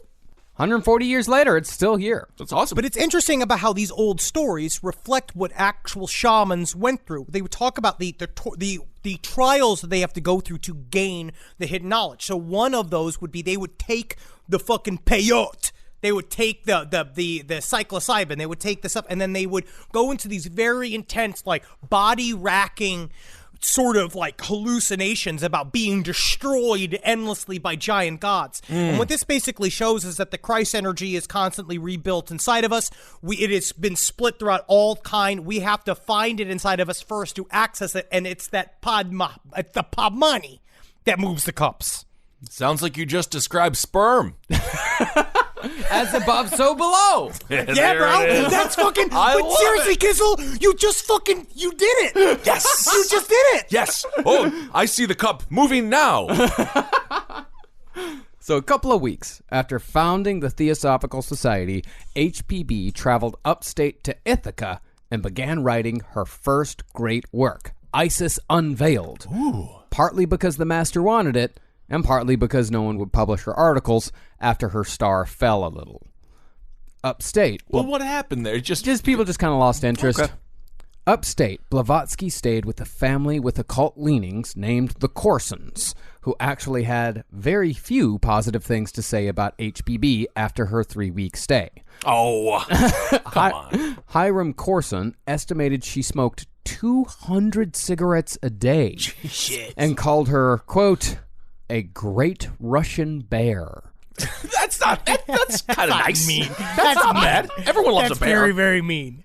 But yeah, it's difficult to have her as a roommate. Yeah. Yeah. Dude, She's slathered in butter and cigarette smoke. Yeah, that's a smell. It reminds me of a college roommate I had. Very nice guy. Well, I don't know about that, but he smoked a lot. It reminds me of what I smelled like. in college. I was a 2-pack-a-day smoker back then. Dog meat, that fucking photo of you being like, I guess the cigarette ban didn't work. Like that newspaper article you put out from your college is fucking great. No, the story behind that picture is that the college newspaper and the college radio station were in the same building, and we just spent all of our time smoking out in front of the building and bullshitting with each other. And the reporter, the photojournalist who was assigned to that story, was too fucking lazy to walk through the campus to find a good picture, so he just took a picture of the assholes who hung out front. Well, I mean, but the thing is that he had 2 assholes right up front. Right to up take front. A picture of. 2 assholes getting degrees in radio. No, my degree was in English and Dirk's degree was in philosophy. He has a wife. Yeah. He pays for a whole bunch of shit. Dog meat. I'm doing really well, and Dirk's doing pretty good too. That's from great. last I heard. Hell yeah. The only time Blavatsky left the house in Ithaca was for a photo session costing $13 that was charged to the Corson family. To pay them back, HPB drew a portrait of Corson's dead daughter using stationery she stole from the president of Cornell University. What? Nothing helps soothe over people than drawing a picture of their dead daughter. Just ask the Ramseys. When I went to John Benet Ramsey's parents' house, and I haven't received a letter back, but I keep sending pictures I drew of John Benet again and again and again, in heaven and in hell, on roller coasters, at the bar, what she'd look like now, some with clothes, some without. Yeah, well, at this point, I think they owe you. I think they owe you quite a bit of cash. That's an IOU. You're going to want to hold on to that. That's just as good as money. Well, Hiram Corson loved the portrait, supposedly drawn without HPB seeing an image of the dead daughter. Corson's wife screamed the moment she saw it and had the thing burned, calling it the work of the devil, and HPB left the next day. All the dead daughters look the same. I don't know. That's what I'm saying, man. What am I supposed to take away from this? How long's the daughter been dead? Do you even remember really what she looked like? Was it just a skeleton? Be like, that looks just like her. Thing was, though, HPB also came out of Ithaca having done quite a bit of work. She'd written 25 pages a day, quoting long passages from books that were neither in her possession nor in Corson's private library. Damn. Blavatsky claimed that she used clairvoyant reading, which was the ability to see passages from books on another plane of existence. And she did quote correctly, which, even if the clairvoyant reading was bullshit, was still a testament to her fantastic recall abilities. That's incredible. Also, like, seriously, what is the difference? I mean, isn't that if you have a photographic memory, you are totally getting it. I'm full of cum and ready to go. You really are, Kissel. You've come so long, man. This is so great. It's weird, right? Because I don't know. I don't know what the difference is. Because on some level, how did she remember that much? She would act it out too, right? Like she would literally sit and like squint and read the shit, right? And it's interesting to see, like, I don't know how she memorizes all these things, and that's nuts. Yeah. Fascinating. And this, it's not like she's recalling something simple. She's not recalling Dr. Seuss. Like, right. She's recalling arcane volumes written in Greek. And she's translating it to English word for word. I can even recall Dr. Seuss. I don't want green eggs and spam. We're gonna have to take you to the hospital. But if you look at the CIA, I've been reading a little bit more of the original documents, because the CIA recently did a Freedom of Information release of a bunch of documents of them working with people for remote viewing, like trying to see Mars and do this kind of stuff. And it's interesting to see. It's kind of similar, like what they would do to manipulate, like isolate you. The free writing was actually a big thing that the CIA themselves would use, that they stole from the Russians to train people how to do telekinesis. I mean, it's interesting. Yeah. Weird. The clairvoyant training is there. Yeah. So once Blavatsky was back in New York, she moved to a place in Hell's Kitchen on 47th and 8th, which she would call the Lamasery. Cool. She's Oh, that's right so funny by- you say lamasery. That's actually cooler than the lamesary. I thought it was called the lamesary, which is No, a that's where fucking lamasery Jared Kushner lives. Oh. No, a lamasery is like a monastery, except it's filled with llamas. It's a very pretentious name to give your fucking apartment. There's literally llamas? No, llamas is in like Buddhist llamas. Oh, I'm so freaking confused. That's the Kissel I recognize. I literally was like, what? No, wait. She's right by Rudy's as well. Free hot dogs because the owner's brother owns Hebrew National. No shit, is that That's why why you they get got the free hot dogs there? I had a great conversation with him once. talking about? Rudy's in Hell's you don't Kitchen. You don't know Rudy's? You get free hot dogs there. I honestly never went to Hell's Kitchen. Really, I didn't hang out in Uptown. Or Midtown. $8 pitchers of a knockoff light beer and free hot dogs, man. When I was broke, we used to go there all the time. Can't beat it. Can't beat it. Wow. There's a big pig outside. Well, at the lamasery, Blavatsky built her own little occult haven in what would be her last home in America. Even brought some monkeys in there. Okay, these are actually monkeys, right? Yeah, they're actually monkeys, Cool. and she left it. But when she moved out, she left the monkeys there for the next tenant. Like Anton LaVey, she was not a good caretaker of exotic animals. No. She got a bunch of monkeys that essentially just their hair all fell out and they just died inside of a New York apartment. Must have smelled great. But she made this place like an occult TGI Fridays, where it was like shit hanging from the wall, like fake skeletons, big weird like pyramid models, stuffed owls, all that stuff. It must have been cool as hell, except for all the weird dying monkeys in it. Yeah, all with lung cancer from secondhand smoke. Man, I bet she could have taught all those monkeys how to smoke, and that could have been another revenue stream. That could have been.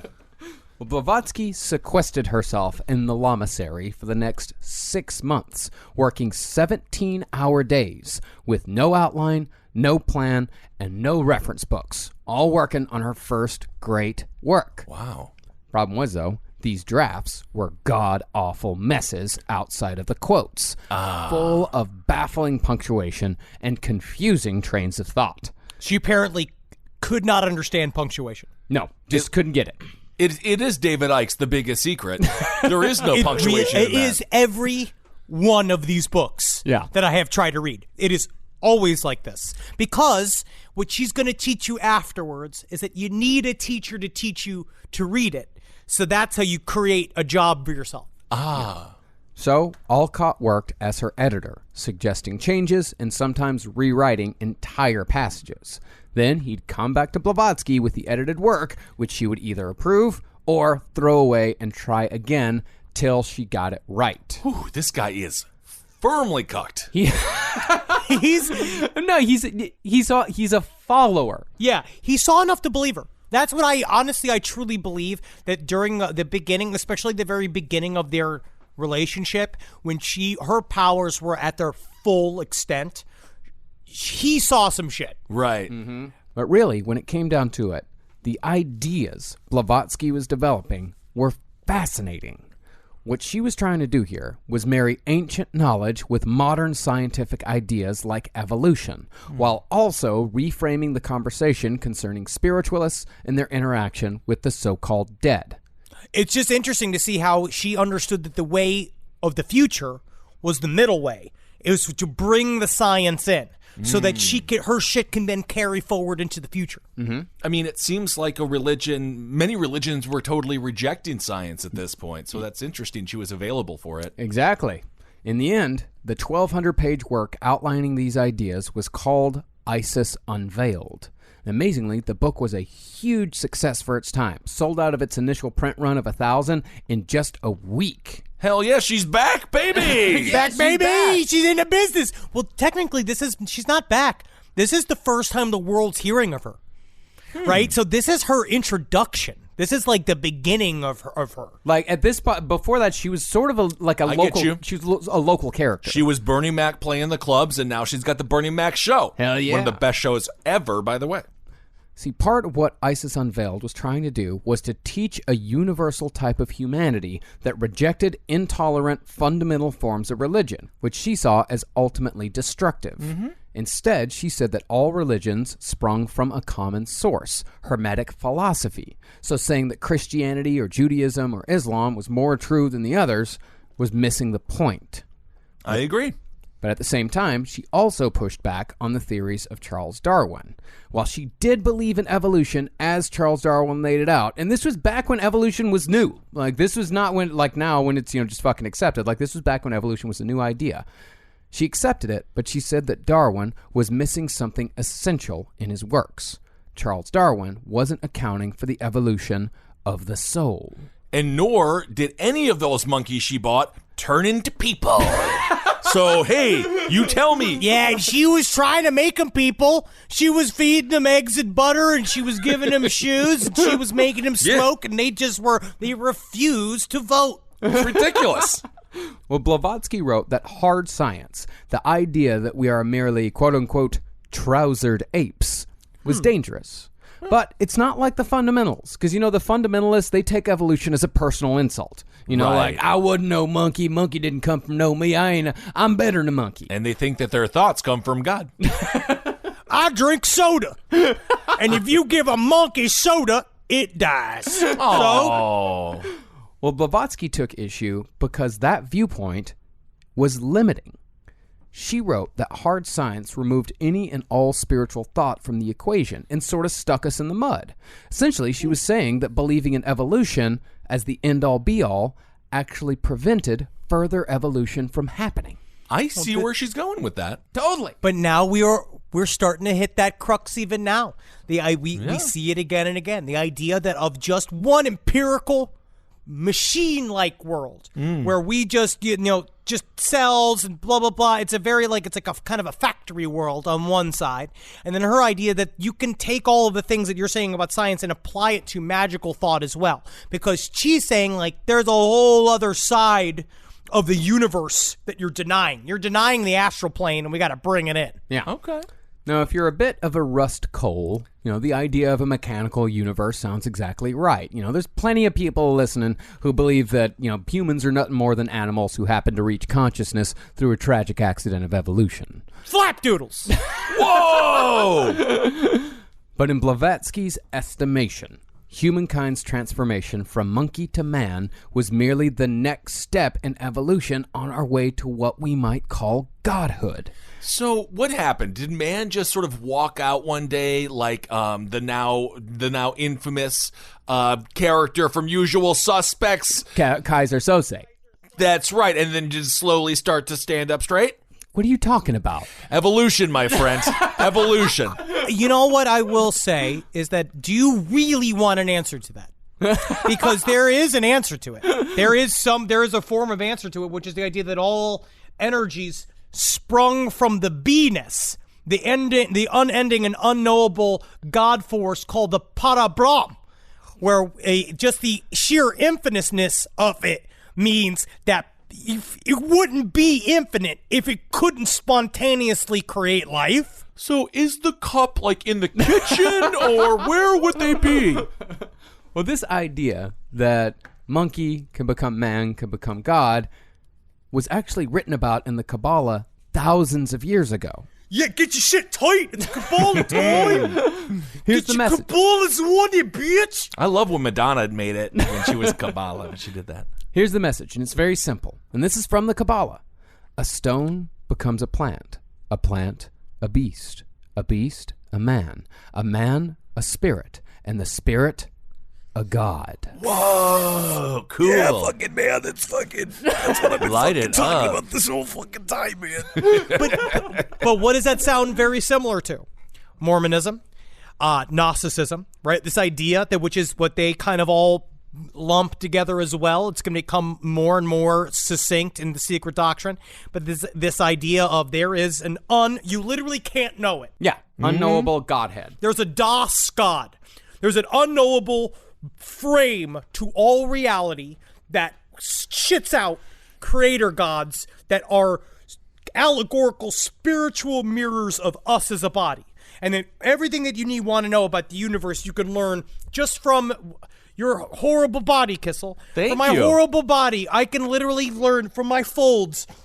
You see this meat under my tit? Yes. Jupiter could be in there. Wow. Well, Matt Hardy, broken Matt Hardy, a great pro wrestler, is playing on this theme right now in AEW. Oh, Yes, really? He can teleport now. What? He really, yes, Matt He's Hardy. talking about Gnosticism? Yes, he's really going all in. Furthermore, Blavatsky also made arguments for mesmerism, hypnosis, psychometry, ancient science, elementals, prehistoric civilizations, magic, just about any fucking woo-woo subject you can think of. Blavatsky talked about it in Isis Unveiled. Cool. But she also never said that any of that canceled out hard science. Rather, her central message was Shakespearean. There are more things in heaven and earth, Horatio, than are dreamt of in your philosophy. Horatio Sands was in Shakespeare.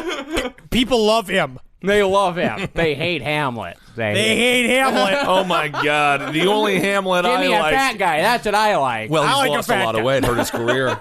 Yeah, absolutely. There needs to be a Shakespeare bed and breakfast that has the Hamlet, a ham omelet. Let's call it the Hamlet. I fucking hate. I'm so tired.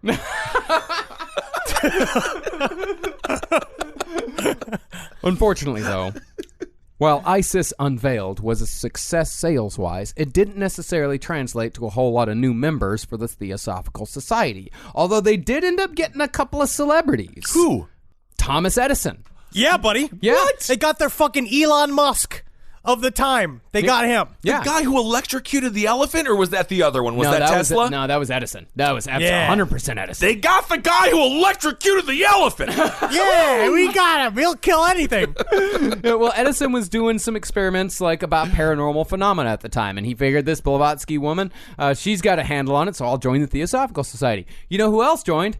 Abner Doubleday. I loved him. I loved him in the Catcher, the one movie where He invented baseball. oh His job was that he'd go like he would put the chew in and go, yep,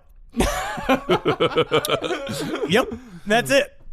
Then, in 1878, Helena Petrovna Blavatsky became an American citizen. USA, Congratulations. USA. So she cast off her Russian citizenship and then left America for good. Yep. wait, what? But What happened? however, Why? that might have been a part of her plan all along. See, according to an email we got from one of our listeners, Blavatsky may have been denied entry into Tibet decades earlier because the Brits, who are competing with Russia for rule over Central Asia, might have thought she was a Russian spy. Yeah, Dip. Because she was the daughter of an aristocrat in the army, like she was obviously very Russian. So there was historical precedent for a woman being turned away at the time, especially a Russian woman. But as an American citizen, Blavatsky could travel the world, specifically Central Asia, without the baggage of European entanglements. And soon after she earned citizenship, she left America forever and moved to India. And it's in India where we'll pick back up for the conclusion to our series on Madame Blavatsky. She made it. She finally made it. Finally made it. And of course, there's all kinds of major fuck-ups and bad decisions to come. But also, The Secret Doctrine, her most famous work. Hell yeah. So how old is she at this point? Or what are we talking here on her? Close to 50. Close to 50. Yeah, All between right. 45 and 50. Wow. She is a special woman. We're going to finish her up because we realized we didn't want this episode to be 5 hours long because we started going through it.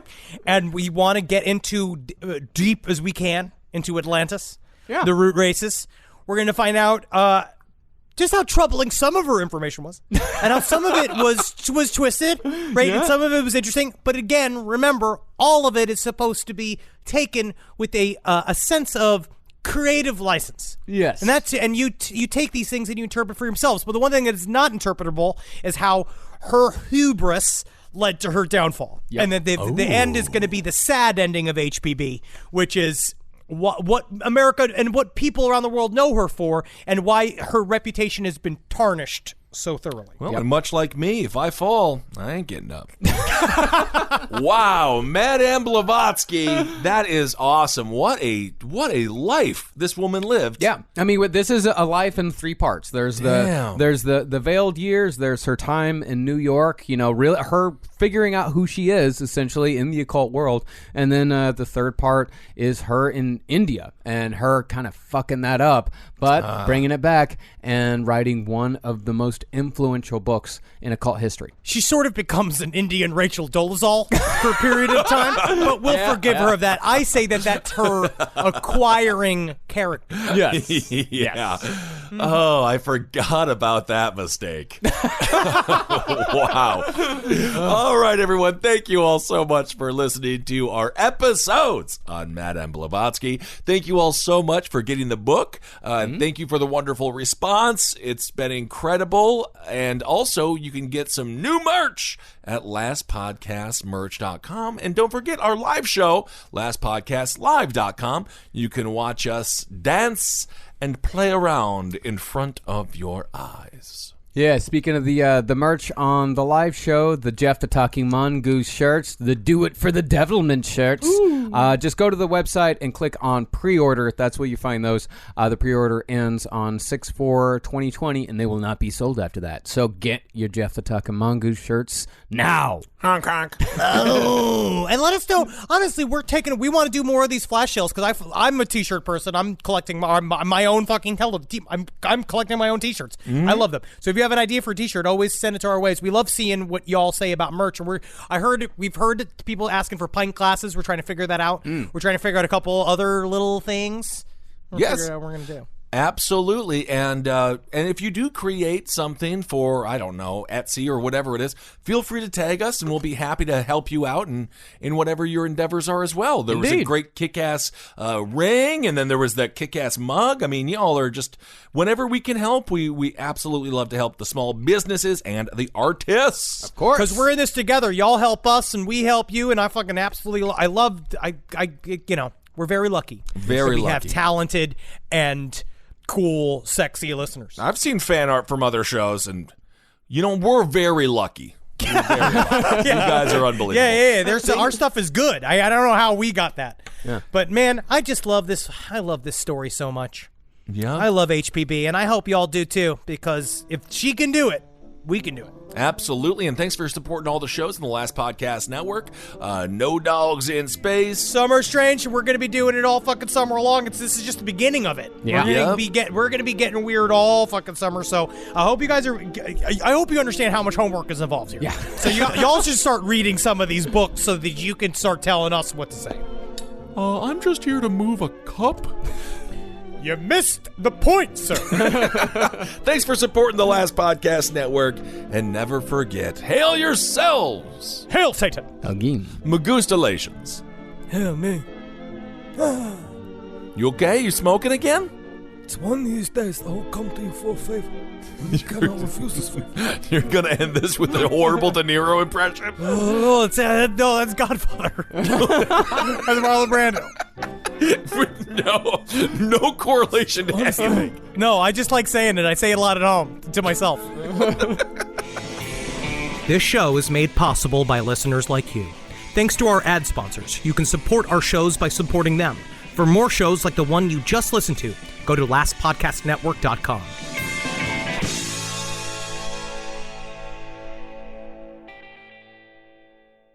You wouldn't take financial advice from a 72 hours in a single day alpha influencer, would you? Same goes if you're in a car accident or any accident. Who you choose matters. That's why Morgan & Morgan exists. They're the largest injury law firm in America, and they've built their reputation by actually winning cases, not just talking about it. Over 1,000 lawyers across all 50 states and $30 billion recovered. Injured? Go to forthepeople.com/podcast. That's forthepeople.com/podcast. Hi, listeners. Marcus, Ed, and Henry here with a little bit of an announcement. You loving all the episodes of Last Podcast on the Left lately? Well, listen, now you can get even more from us. Squeeze it out of us. If you want to hear new episodes ad-free and unlock access to Last Podcast on the Left 7 days early, subscribe to SiriusXM Podcast Plus on Apple Podcasts or visit SiriusXM.com/Podcast Plus to start your free trial today. Do it.